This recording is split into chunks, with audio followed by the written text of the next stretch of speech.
Alrighty, boys, let's go over this Thursday night football slate. Should be a good one that we finally have. But I mean, oh wait. Sorry, let me take the OBS screen away. I don't want to piss anyone off. Wouldn't want to do that. All right, so this slate was just dumb. Like this lineup in the Millie was duped over 100 times. Oh, listen to me again. This lineup in the Millie or whatever it was, 250K to first, was duped 100 times.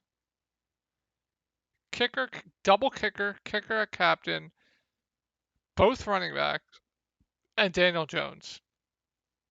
You couldn't have paid me to play this lineup, let alone it being duped 100 times. Those people in the RPS community, by the way, it was RPS, most of RPS guys that shipped that, so that's why it was duped a lot. Those guys really hate money. If you're gonna dupe like that, it is extremely minus EV, let alone the fact that a kicker captain wins GPPs about 2% of the time. So congrats to the winners. They really hate money. They got us this time, but in the long run, don't do that. It's going to be extremely minus EV. They will donate it back eventually if they keep doing that. So, yeah. Firstly, let's go over my lineup from the night. So, the core that we had was CeeDee Lamb, or no, not CeeDee. Saquon Barkley, Daniel Jones, and Hendershot and Ferguson. So, let's go over to Twitter. Firstly, I want to show you guys something I said in the Discord before the slate. Guys, before anyone steals my take, I think I'm going to go Hendershot over Ferguson. If you see people saying this, they are straight stealing. But my take is, Ferguson was more out there to block last game. Hendershot was actually the one running routes. Hendershot was also lining up on the left side when Schultz was off the field, where Schultz usually lines up. Ferguson usually lines up on the right, more to block. So I think Hendershot could get that Schultz role. That is exactly what happened. Hendershot got Schultz's role. Ferguson was out there to block. So we were all over Hendershot. Worked out massively. Saw a lot of huge days as well. So another really good day for us. Like we just can't lose. Just can't lose. So yeah, just thought I'd explain that. Hendershot was 2% owned. Ferguson was, I think, like 30 something. 30% Ferguson, 2% Hendershot. That makes absolutely no sense. This is where the edge is in DFS. If you just put the work in, do that research, you will always find an edge. So if you're from the YouTube side of things, make sure to come over to this subreddit where I make posts for each slate. We also have NBA coming up. My username is shook_dash. I make posts here almost every day. Ask me any questions, whatever you want. I will always respond to you if you ever have any questions, as you can see here. And if Discord is something you are interested in, I will have a link to that below, where I'll have in-depth videos going over each slate, player pools for cash and GPP, ownership projections, what else? Top play sections for each slate. Just so much stuff. Incredible value in my opinion. But yeah, another good day. I also played this lineup with Ferguson. It cashed as well, so cashed in both lineups. So really good day. Once again, just can't be stopped. Let's go over this Thursday night football slate. So high over under, I believe it's at 50.5, I believe. Bengals are favorites, I believe. So let's go over the slate. So we got some injury news to monitor. We have to monitor the Jalen Waddle news. He was a limited participant in practice. I do believe Tua is going to play, so we'll just assume he is in. Cedric Wilson is way to monitor that news as well. That could be pretty significant as well. Craycraft went to the practice squad, so don't play him. So Tyreek Hill at the top, 16 point, or sorry, let's go to flex.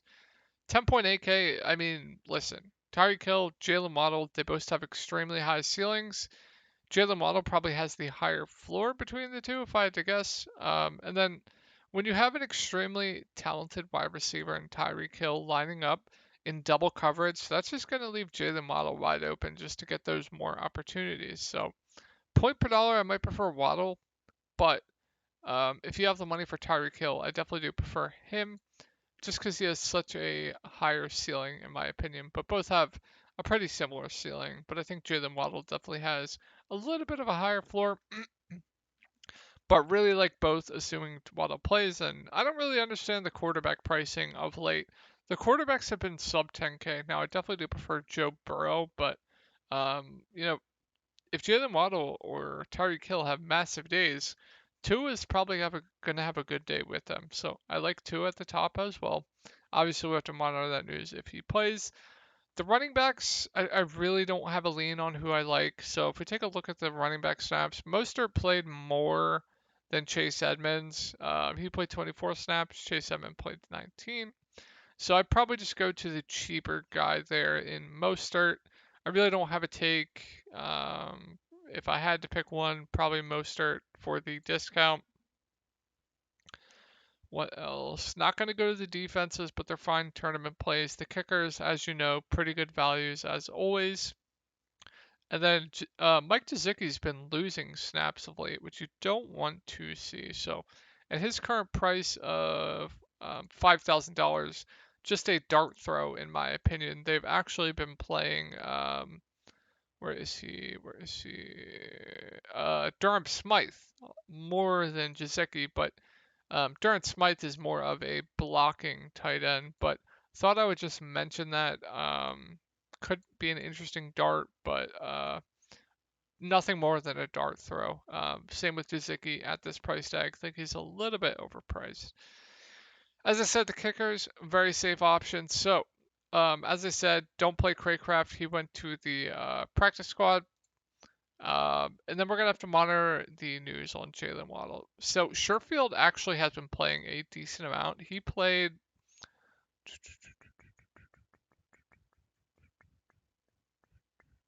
Where is he? He played 27 snaps, ran out on 19 of those. So even if Waddle's in, I definitely think you can take a shot on him at 1.4K. And then Cedric Wilson actually played less, I believe. Yeah, he only played 5 snaps. Was he in? Did he get injured? Can someone tell me if he got injured in this game? Because that's pretty significant. I didn't watch that game. But if Waddle's out, that's going to be a lot of opportunity for Sherfield. That's going to be a lot of opportunity for Cedric Wilson. Sherfield, I think, plays in the slot. Let's see. Yeah, slot receiver. Pretty valuable position. And then we're just gonna have to monitor this. I'm gonna do more research about this, but if Waddle's out, these two guys definitely firmly in play at those price tags. They're gonna have a lot more opportunities.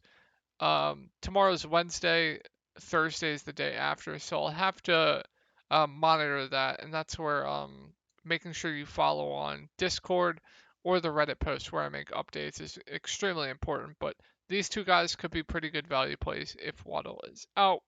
And I really think that's it probably for me on the Miami side of things. So DraftKings really screwed up here with the pricing. I really don't understand this. Like Jamar Chase at 11K, priced about right, in my opinion. Definitely do like him a lot still. Just the ceiling with him is just extremely high. Like same with Tyreek Hill, same with Jalen Waddle. Jamar Chase has an extremely high ceiling. And he's been getting targeted a lot more as well compared to last year. So I think that floor is there too. But Joe Burrow at sub 10K just makes no sense to me. I think he stands out as a very good play on the slate. Prefer him over Tua. Both don't really have rushing upside. But yeah, if I had to pick one, definitely Joe Burrow. I just don't understand this pricing. I don't understand the pricing on Joe Mixon too with how much he's going to be involved. They are at home. They're favored. Going to be involved in the passing game. We can expect 20 to 25 touches for him. A $5 running back at 9K on a showdown slate, and being Joe Mixon just really doesn't make sense to me. So I think Joe Mixon stands out as a pretty good play. I think that price tag's just too cheap.